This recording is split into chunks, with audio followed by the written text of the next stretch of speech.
Hey everyone, Moron Abound here. I just wanted to give some quick opinions on the on this iteration of testing grounds, this round of testing grounds, whatever you want to call it. I just kind of wanted to give my thoughts and show you where my head's at, what I feel about things, and some ramblings that I thought would be beneficial for me to actually make a video on and maybe earn some ad rev along the way. But anyway, without further ado, maybe just a little bit of ado, I am working on an actual video. I had a lot of just Shinobi footage, so I threw something together, and I'm currently putting the finishing touches on it, but without further ado, I'm going to get into the actual topic. So, the elephant in the room. I don't like Shinobi. Or, I didn't. It's my personal opinion that the character never really had a place in For Honor to begin with. The way he released, the way he's been for 4 years. I feel like that design is not something that meshes well with For Honor's combat. I don't feel like it ever was a good idea to put a ranged character in a melee fighting game. I've never been really reserved in my vocalization for disliking this character, and honestly in some places I've been too harsh. I've straight up said I've said a lot of mean shit about the character, and it's a bit disingenuous to say that the character was still as broken as I remembered. These past coming months, it's been apparent to me that while the character is not by any means bad, he's not dumpster tier. As more than a majority would have you believe, the character is not dumpster tier, but the character's not good either. And I think I've been okay on stream expressing that. I still didn't like the character, but anyway, I spent a minute rambling on about this, so let me get to the point. Shinobi is kind of fun now.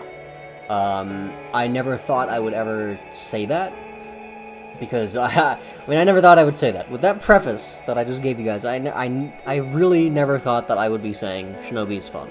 Let's just go ahead and get it out of the way.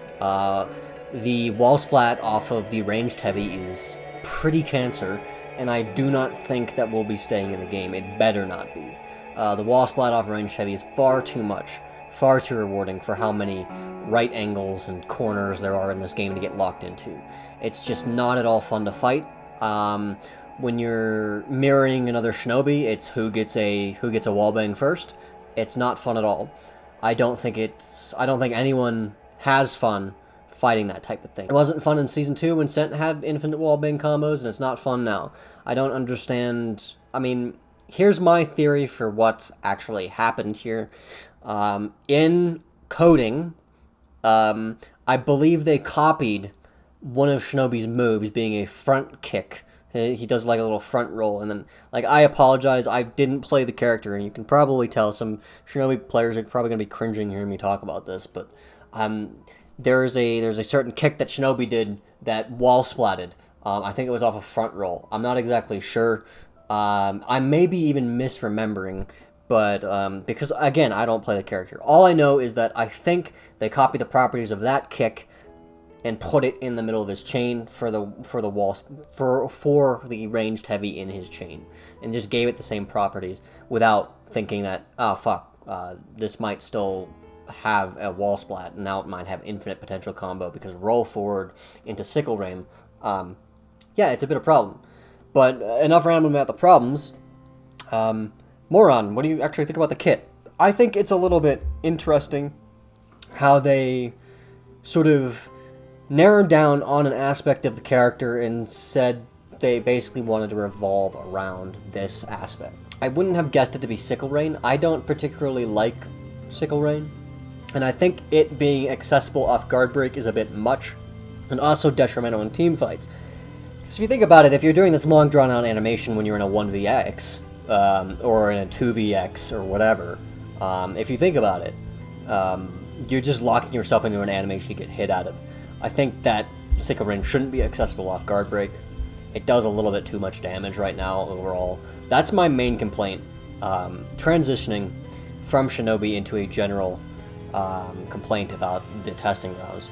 With the removal of option selects, you now kind of realize just how high the damage is in the game. I was constantly getting hit stunned into 40 damage finisher heavy, very consistently. The damage is very high, and especially in in Dominion in 4v4 game modes when you're in a 1vx and you can't zone option select to parry off sides. Basically, you're just kind of forced to play a guessing game that is absolutely not in your favor. While I get that we want to have attackers having the advantage, this is good. Offense is very good. In a 1vx, it is very frustrating to basically have no line of defense against external, against external indicators like that. Zone option select, in my opinion, wasn't a problem in the same way the other option selects were. I feel personally that zone option select added a layer of depth to the parry game, in the fact that it's easily counterable if you know it's coming. If you make a read, you can easily counter zone option select. I feel like it added another layer of depth to the parry game. But if Ubisoft says that they think it was holding back what they can do with zone attacks, Ubisoft is more than capable of making that argument, and it's a fair argument to make. If they would have thrown a data number that doesn't make any sense at me, I would have had a fit, but no, this line of reasoning actually makes sense. The argument that zone option select restricts what they can do with zone attacks as a whole is very fair, and I don't have a problem with that line of reasoning. If zone option select dying is what removes Bash OS, Guard Break OS, all of these other option selects that are really just not fun at all and have basically zero counter.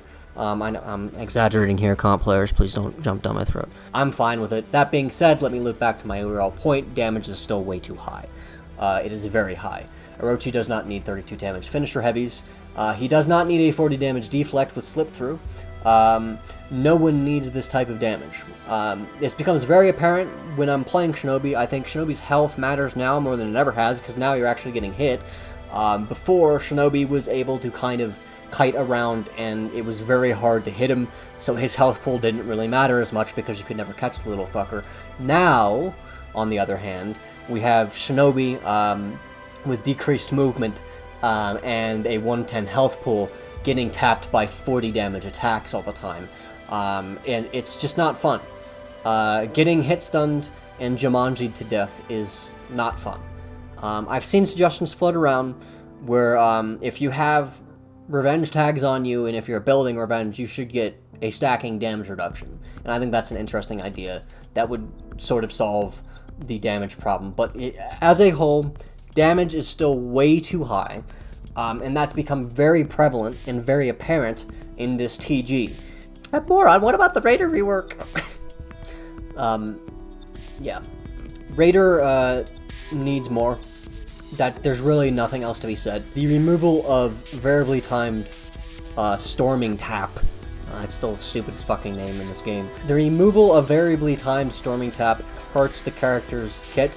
Now it's just really bad dagger cancel. Sure, it's enhanced now, which is nice, but I feel like making it variably timed is something that needs to happen.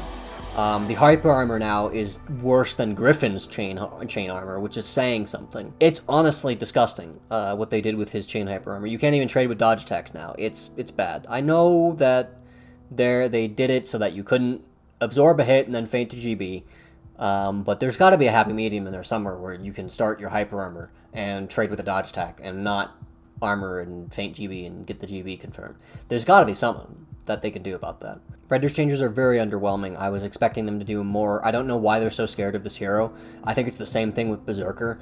Both these characters have amazing potential to be really good, but they just drop the ball consistently with these two characters. In Berserker, they keep failing to give him forward movement on his chain, so you can just backwalk and S-key him from offsides.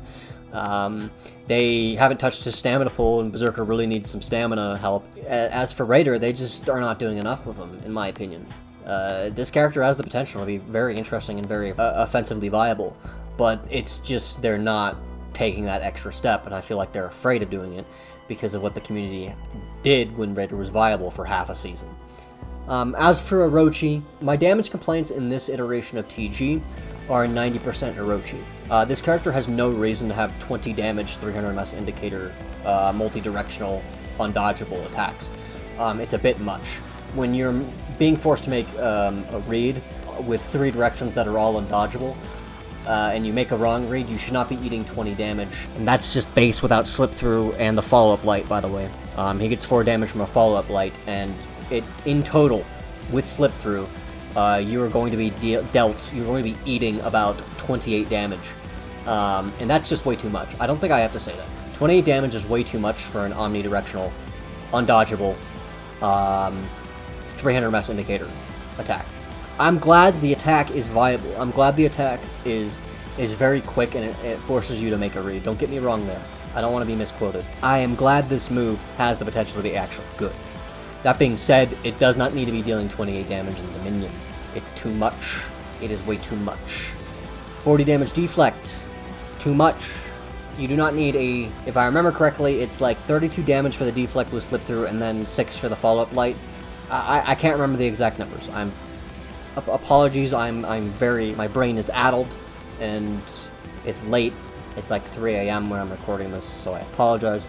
But regardless, guys, I think that the kick is fine. The animation's a bit wonky, but it's whatever.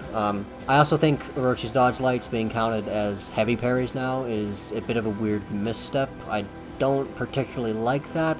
The backdash light too, it's counting as a heavy parry. In my opinion, for the utility and the strength of it currently, I don't think making it a heavy parry is going to be very well received. I didn't like it. I don't know anybody who did. I think it's a bit weird, and I would prefer if they were stayed light parries. Honestly, those are all my thoughts. I was just rambling on for about 15 minutes, so I'll see if I can cut this down. And anyway, guys, I think I'll go ahead and stop the video. More stuff coming out soon. I will see you guys later. Thanks for watching.